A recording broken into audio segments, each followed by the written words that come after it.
എല്ലാവർക്കും ഈശുമിശിഹായ്ക്കും സ്തുതിയായിരിക്കട്ടെ. പരിശുദ്ധമ്മ ജീവനോടെ പ്രത്യക്ഷപ്പെട്ട ഈ അൾത്താരയിൽ നിന്ന് സാക്ഷ്യം പറയാൻ എന്നെയും എൻ്റെ കുടുംബത്തെയും യോഗ്യയാക്കിയതിനെക്കുറിച്ച് കർത്താവായ ദൈവത്തിനും പരിശുദ്ധ അമ്മയ്ക്കും 1000 നന്ദി പറയുന്നു. എൻ്റെ പേര് പിൻസി. ഇതെൻ്റെ രണ്ടാമത്തെ സാക്ഷ്യമാണ്. ഞങ്ങൾ കാനഡയിൽ നിന്ന് വരുന്നു.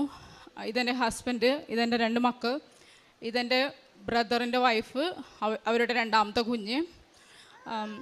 ആദ്യത്തെ സാക്ഷ്യം പറയാനുള്ളത്, ഇവൾ രണ്ടാമത്തെ പ്രഗ്നൻ്റ് ആയിരുന്നപ്പോൾ ജസ്റ്റ് വിശേഷമായി എന്ന് അറിഞ്ഞ സമയത്ത് അവൾ എന്നെ വിളിച്ചു പറഞ്ഞു, എനിക്ക് വിശേഷമുണ്ടോ എന്ന് സംശയം, സ്പോട്ടിങ് കണ്ടു എന്ന്. അപ്പം ജസ്റ്റ് ഡേറ്റ് കണക്കൂട്ടി നോക്കിയപ്പോൾ ഏപ്രിലാണ് ഡേറ്റ് വരുന്നത്. അപ്പം ഞാൻ അപ്പം തന്നെ മനസ്സിൽ വിചാരിച്ചു, എനിക്ക്